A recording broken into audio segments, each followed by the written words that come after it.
Hi there, and welcome back to Anchor Point, the podcast from Freedom's Advocate. I'm your host, Randy Crossan. Thanks for joining me again. In our last episode, we told the story of Norman, a man who chose doctor-assisted suicide after developing a severe, preventable bed sore during a prolonged hospital stay. He waited 4 days in an emergency hallway for the care that never came. And that care might have made all the difference. That story raised some difficult questions about dignity, about suffering, and about whether people are truly choosing to die or being pushed there by neglect. Today, we're continuing that conversation because the story doesn't end with Norman. In fact, it's only the beginning. Here in Canada, the rules around doctor-assisted suicide, what the law still calls MAID, have changed dramatically in just a few years. What began as a tightly restricted policy has expanded into something much broader and far more complex.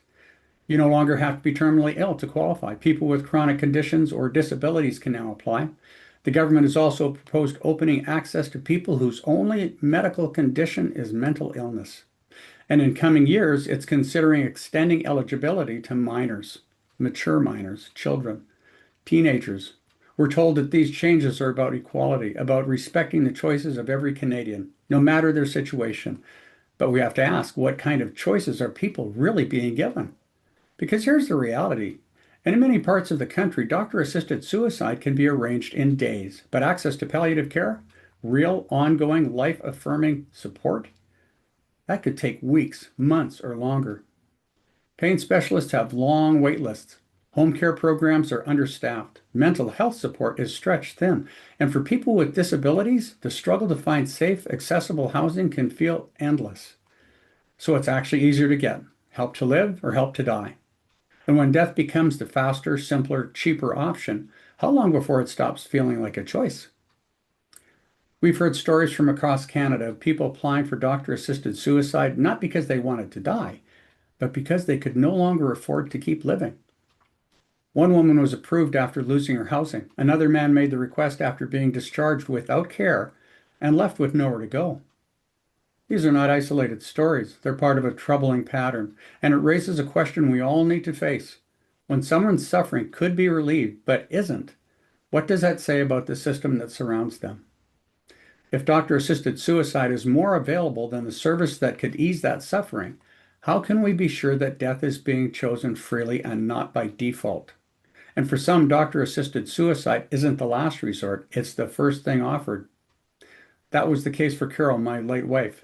Her mother was admitted to the hospital with a serious but non-life-threatening condition.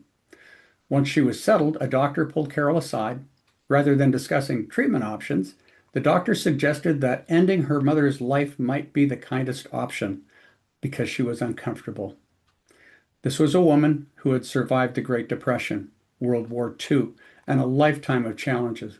Discomfort wasn't new to her, and it certainly wasn't a reason to give up. Carol said no, but a few hours later, the same doctor approached again, making the same offer. This time, Carol took her into a private room. And let's just say, the conversation didn't go well for that doctor. Carol was a lawyer, and when she pushed back, the doctor left quickly. Carol could be quite formidable when someone crossed the line. That moment stuck with me, because it wasn't about choice. It was about pressure, a quiet suggestion that maybe life wasn't worth the effort. And it's not an isolated experience. At Freedom's Advocate, we've been involved in a growing number of doctor-assisted suicide cases. And in some, it's hard to avoid the troubling conclusion. This isn't just about the limits of medical care. There's a deeper concern, an intentional shift in how we view cost, care, and the value of life.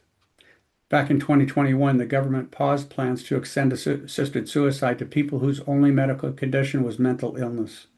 But that pause was just temporary. Canada is still considering opening euthanasia to those facing mental illness alone. And once that door opens, it may be very difficult to close.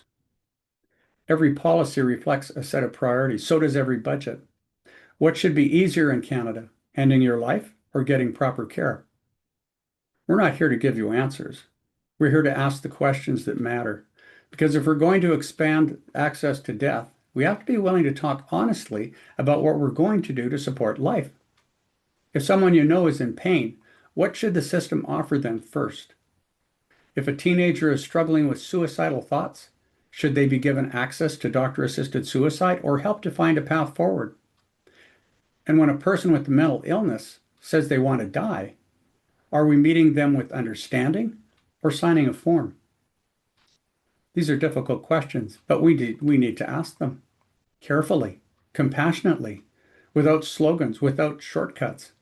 Because once we go down this path, it may be very difficult to turn back. Have you or someone you know faced this kind of impossible decision? Go to freedomsadvocate.ca and tell us your story. We're listening. This has been Anchor Point, the podcast from Freedom's Advocate. I'm Randy Crossan. Thanks for being here. We'll see you next time.